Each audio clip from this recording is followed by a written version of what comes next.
It's been a few months since my life has gone back to normal. Currently, I don't feel safe anywhere. I used to dorm at my college, but I had to go back home during the second semester due to strange occurrences happening there. I don't plan on dorming anytime soon either. Now, it might not be the smartest thing to share this since it's still under investigation, but maybe it will make people more cautious of social networking. It sure has made me wary of trusting strangers online again. It all started in November of last year. That's when the messages first appeared. Ever heard of Snapchat before?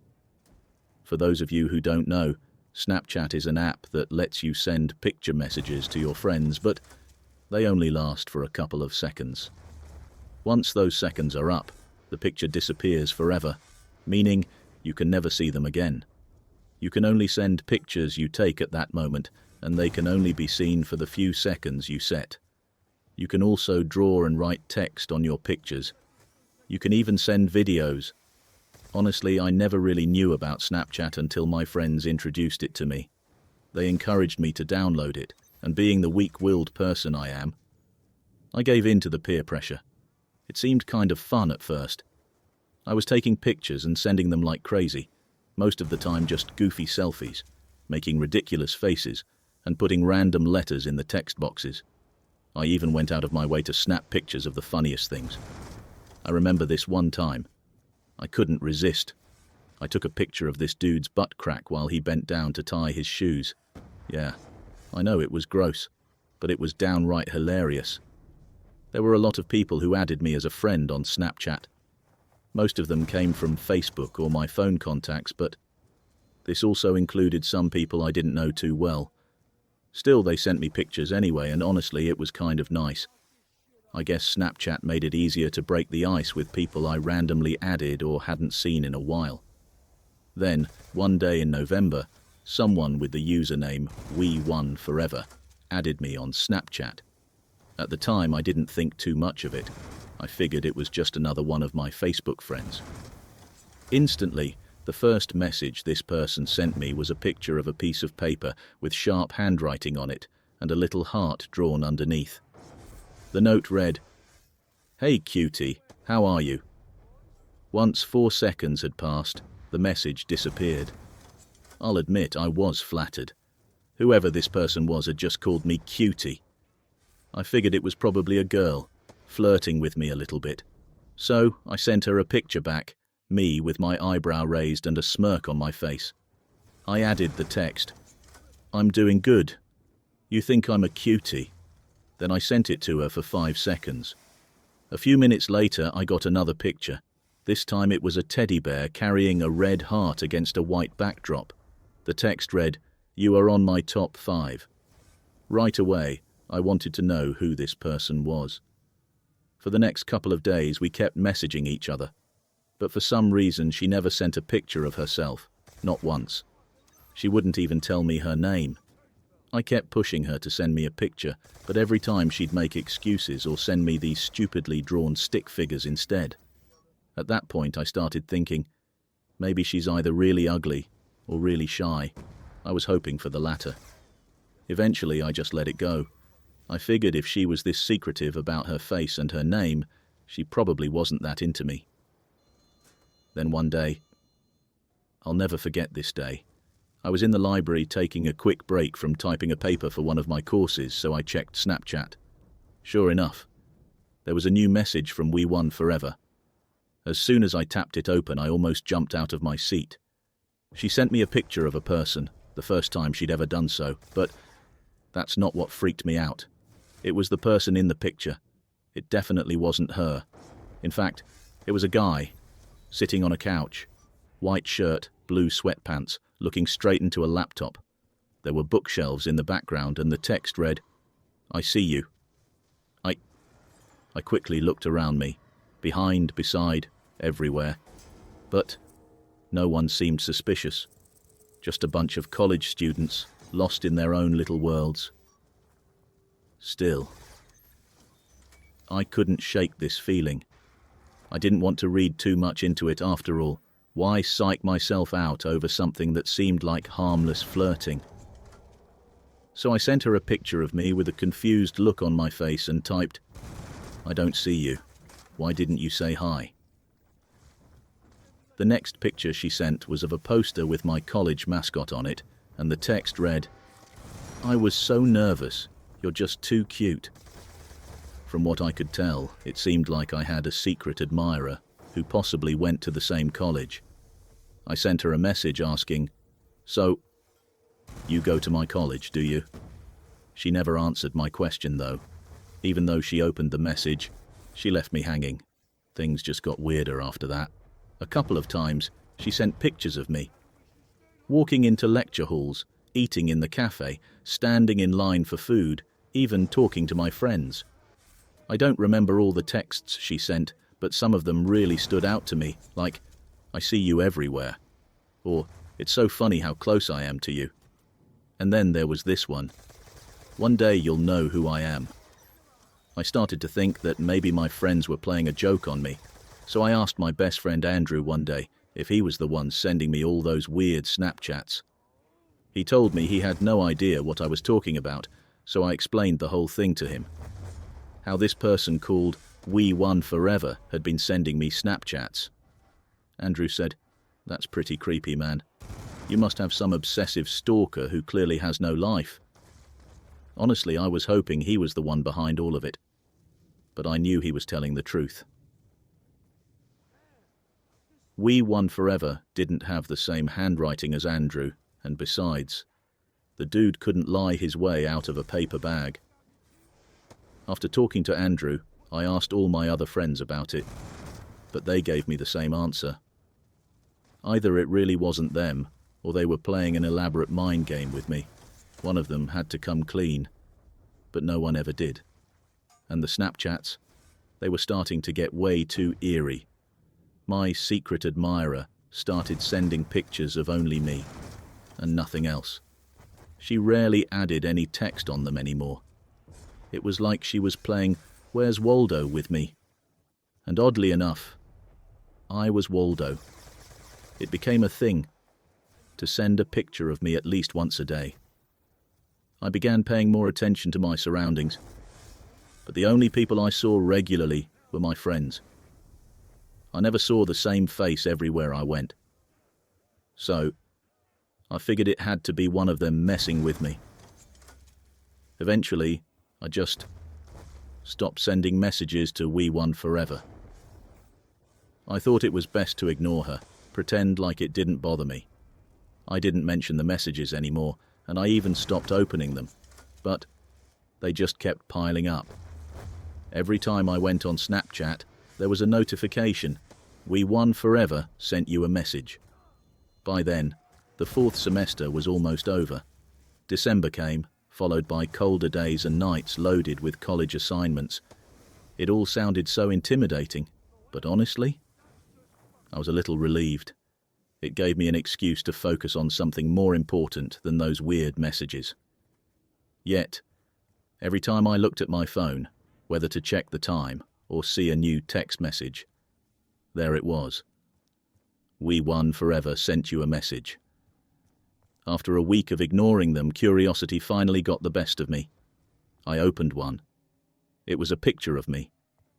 But when I blinked, it was already gone. I opened another message, me again. But like the last one, it disappeared in seconds.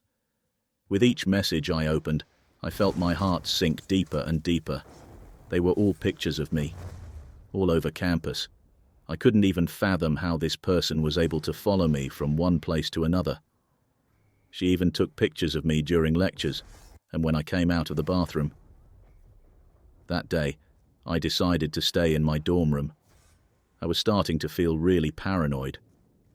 My roommate, John, wasn't around for most of the time, and some of my friends were texting me to join them for lunch, but I wasn't in the mood to show myself to my secret admirer.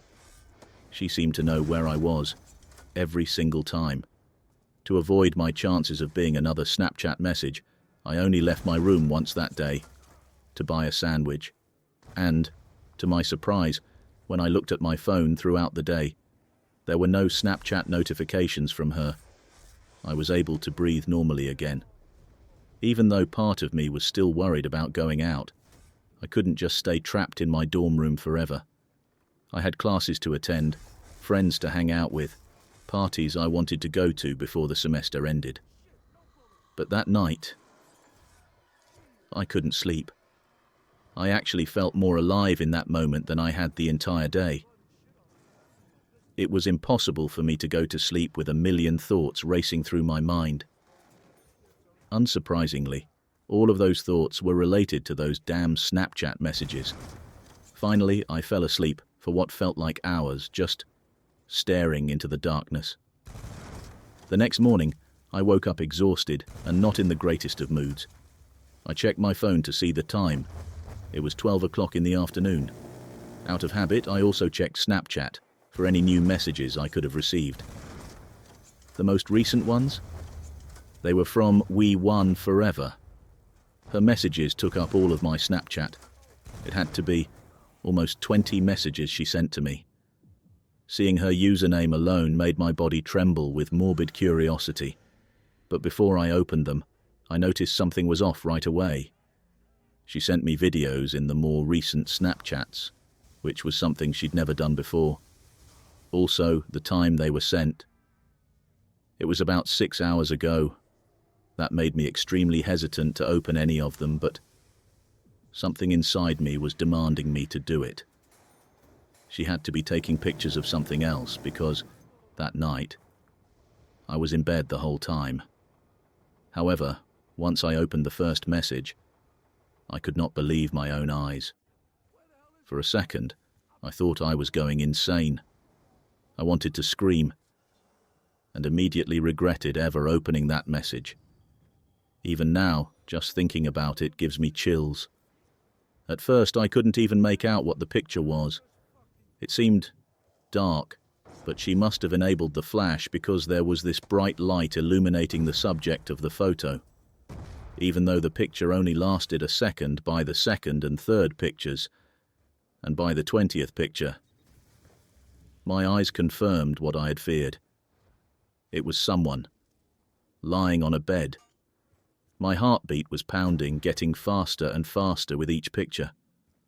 Those were the most horrifying seconds of my life. As I kept opening these messages, they were all the same, pictures of someone sleeping. But with each message, the pictures were getting closer and closer, and the closer they got, the more they confirmed my fears about the person in the picture. And the videos. Oh, expletive. The videos. There may have only been 5 of them, but they showed uncomfortably close-up shots of that person's face, illuminated by the flashlight's glow. And there was that typical eerie, noisy silence in the background. But the face was my own sleeping face. It broke me down. I immediately dialed my college's police department. I told them someone broke into my room last night, that I was being stalked by someone I didn't know, who was also sending me pictures of myself. I tried to explain as much as I could, but they couldn't even understand what I was saying because I was such a complete mess. They came over to check my dorm room, looking for any sign of forced entry, and they even questioned my roommate for an hour. I showed them my Snapchat, showed them the messages this person had sent me, but unfortunately, they couldn't retrieve the actual pictures. I told my parents about it a week later. They wanted to pick me up immediately, even though finals were right around the corner. After I finished my exams, I went home, and the messages from We Won Forever finally stopped for a while. I didn't see anything from her during the second semester of college. The police were still trying to figure out who the stalker was. They were even trying to contact the makers of Snapchat to retrieve those terrifying pictures. At that time, my life started to feel like it was getting back to normal. And yeah, I was still using Snapchat, just for the innocent fun of it. But the last days of the semester, they became an entirely different story. It was a typical Friday, and I was home alone, watching TV, chowing down on snacks. I had just finished my last final exam, So I was treating myself after all the stress from college, and especially after that slightly traumatizing situation. But all of that changed once my phone started vibrating. This whole wave of dizziness washed over me as I read what was on the screen. "We won. Forever sent you a message." I was so conflicted in that moment. Maybe I shouldn't have opened it. Maybe I should have deleted Snapchat from my phone and saved myself the trouble. But I didn't. When I did open that message, I was greeted with an image of my house, in broad daylight. Not just a picture of the whole house, but specifically a view of the kitchen window. The picture only lasted for about 5 seconds, and it was kind of hard to make out due to its grainy quality. Yet it was noticeable enough to detect my own self, sitting by the table, eating my cereal that morning, looking out the window at what I remembered to be nothing at all. Update. I've noticed lots of you have questions regarding taking screenshots and saving the Snapchats, so let me explain. I couldn't screenshot them before because I don't have that immediate press 2 buttons option on my screen. Instead, I have to tap a little white circle that opens up certain functions, but it's really hard to do that and keep the Snapchat open at the same time, since you have to keep pressing it. Back then, I also wasn't aware of apps that can save Snapchats. When I finally was able to download SnapSave, it was already too late. We won. Forever wasn't sending me Snapchats anymore. Update 2. Some of you requested proof of those dreadful pictures. Well, I can't show them to you because 1. About 99% of them are corrupted, and 2. They're considered evidence for an ongoing investigation. The only thing I can show you is a screenshot of "We Won Forever" on my friends list. Here it is. Now, there are some of you asking why I haven't deleted my Snapchat yet. This person obviously knows what college I go to and where I live. We have to bust them, him, her, whoever this is, so I can actually feel safe again. If I just deleted or blocked them, then I'd never know who was stalking me, and they could end up causing unspeakable harm. But if they're caught, well, that might not happen.